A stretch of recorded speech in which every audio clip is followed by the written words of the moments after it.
Assalamualaikum warahmatullahi wabarakatuh. Saya Sifa Aulia dengan NIM 2011130177. Hobi saya yaitu membaca dan juga bermain sosial media. Nah, langsung saja di sini saya akan menuntaskan tugas UAS pada mata kuliah Filsafat Hukum Islam. Adapun pertanyaan yang pertama yaitu ijtihad menurut pemahaman saudara. Jadi ijtihad ini merupakan sumber hukum Islam ketiga setelah Al-Quran dan As-Sunnah atau Al-Hadis. Ijtihad juga berasal dari bahasa Arab, yaitu ijtahada yajtahidu ijtihadan, yang berarti bersungguh-sungguh.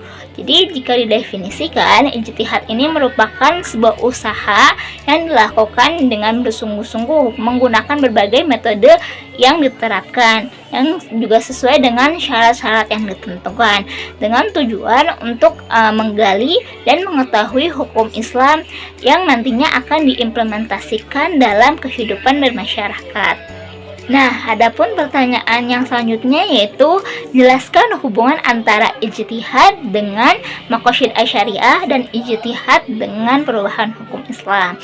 Nah, langsung saja, adapun hubungan antara ijtihad dengan maqasid asyariah itu tidak dapat dipisahkan karena ijtihad ini kan merupakan sebuah penggalian hukum Islam, di mana dalam berhasilnya sebuah penggalian hukum Islam tersebut, maka sebelumnya si mujtahidnya ini telah memahami dan mempelajari maqasid asyariah terlebih dahulu. Dan maqasid asyariah ini merupakan salah satu syarat untuk menjadi seorang mujtahid. Jadi seorang mujtahid ini sebelum melakukan sebuah ijtihad, mereka harus memahami dan mempelajari maqasid asyariah terlebih dahulu. Nah, untuk hubungan ijtihad dengan perubahan sosial ini, yaitu ijtihad ini kan merupakan salah satu sumber hukum Islam. Nah, sumber hukum Islam ini terlebih dahulu ada Al-Quran dan As-Sunnah, di mana Al-Quran ini hanya memuat sebagian kecil hukum-hukum rinci saja, sedangkan As-Sunnah ini juga terbatas pada kasus-kasus pada masa Rasulullah saja. Nah, untuk menentukan hukum Islam sesuai dengan perubahan zamannya, maka diperlukanlah sebuah ijtihad, di mana untuk menentukan untuk menghadapi sebuah persoalan baru, maka dilakukanlah sebuah ijtihad, dan itu merupakan hubungan antara ijtihad dengan perubahan sosial. Nah, pertanyaan selanjutnya yaitu jelaskan asas-asas muamalah yang terdapat dalam bidang ekonomi dan bisnis Islam. Dalam bermuamalah ini terdapat beberapa asas yang harus diterapkan. Jika tidak diterapkan, maka itu tidak dapat disebut sebagai muamalah. Adapun asas-asasnya itu ada asas adalah muawanah, musawah, manfaat, musyarakah, antarodin, ada goror, kemudian ada asas kebebasan membuat akad, dan yang terakhir ada asas as-siddiqi. Nah, adapun asas yang pertama itu ada asas adalah. Jadi dalam asas tersebut memiliki prinsip keadilan. Jadi dalam bidang muamalah ini ada tujuan agar harta itu harus didistribusikan secara rata, baik kaum yang kaya maupun dengan kaum yang miskin. Jadi harus didistribusikan rata kepada masyarakat. Yaitu maka adanya sebuah zakat, hukum zakat, kemudian ada sedekah dan infak. Itu bertujuan agar harta kita itu tidak dikuasai oleh segelintir orang saja, melainkan tersebar rata ke semua kalangan. Kemudian ada asas muawanah.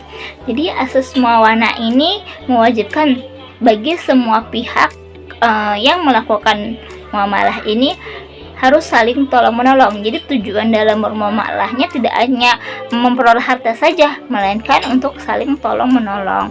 Kemudian yang selanjutnya ada asas musawah. Asas musawah ini memiliki arti kesamaan atau kesetaraan. Jadi dalam bermuamalah ini semua pihak memiliki kedudukan yang sama. Kemudian ada asas musyarakah. Asas musyarakah ini menghendaki segala bentuk muamalah kerjasama antara semua pihak ini dapat memperoleh keuntungan bukan hanya pihak yang terlibat saja, melainkan masyarakat pun ikut terlibat untuk memperoleh keuntungan tersebut. Jadi bermanfaat kepada masyarakat juga. Kemudian ada asas manfaat. Nah, kan tadi musyarakah itu bermanfaat juga untuk seluruh masyarakat. Nah, manfaat ini juga memiliki manfaat juga, memberikan keuntungan kepada pihak yang terlibat juga. Dari asas manfaat ini juga sama saja memberikan keuntungan kepada pihak yang terlibat dalam muamalah tersebut. Nah, kemudian asas selanjutnya yaitu ada asas antarodin yang berarti suka sama suka. Jadi dalam bermuamalah itu antara individu maupun antara sesama pihak itu harus memiliki suka sama suka atau rela sama rela gitu. Jadi harus memiliki keikhlasan dalam melakukan sebuah muamalah tersebut. Jadi harus sama-sama ikhlas maupun suka sama suka. Nah, adapun asas selanjutnya yaitu adamul gharar, di mana dalam bermuamalah ini tidak boleh terdapat unsur gharar atau ketidakjelasan atau tipu daya yang menyebabkan salah satu pihak ini merasa dirugikan oleh pihak yang melakukan gharar tersebut.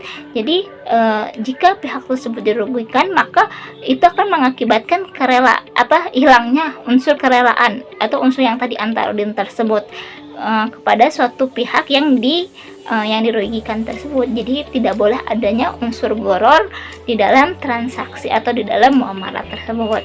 Nah, kemudian ada asas kebebasan membuat akad, di mana asas kebebasan membuat akad ini merupakan prinsip hukum yang mengatakan bahwa setiap orang dapat membuat akad jenis apapun tanpa terlibat pada nama-nama yang telah ditentukan dalam undang-undang syariah maupun klausul apa saja yang terkait dalam akad yang dibuat sesuai dengan kepentingan sejauh tidak berakibatnya sebuah harta yang dilakukan dalam jalan kebatilan. Nah, kemudian ada asas asidik, yaitu yang berarti kejujuran. Jadi dalam Islam itu kita harus menjunjung tinggi asas kejujuran. Jadi dalam bermuamalah ini kita harus didasarkan dengan kejujuran, apalagi dalam membuat suatu perjanjian. Nah, kesan dan pesan saya dalam mata kuliah filsafat hukum Islam ini, kesan saya dalam selama mata kuliah 1 semester ini dalam mempelajari filsafat hukum Islam, saya dapat mengetahui kandungan-kandungan hukum baru ya, walaupun saya sudah mempelajarinya, beberapa sudah mempelajari di dunia pesantren. Nah, dengan saya mempelajari filsafat hukum Islam ini, saya lebih mengetahui dan mendalami lagi terkait misalnya apa itu ijtihad maupun maqasid asy-syariah, hukum Islam dan lain sebagainya, termasuk dengan filsafat yang terkandung dalam hukum Islam itu sendiri. Baik, sekian pemaparan tugas dari saya, kurang dan lebihnya mohon maaf. Saya akhiri, wabillahi taufiq wal hidayah. Wassalamualaikum warahmatullahi wabarakatuh.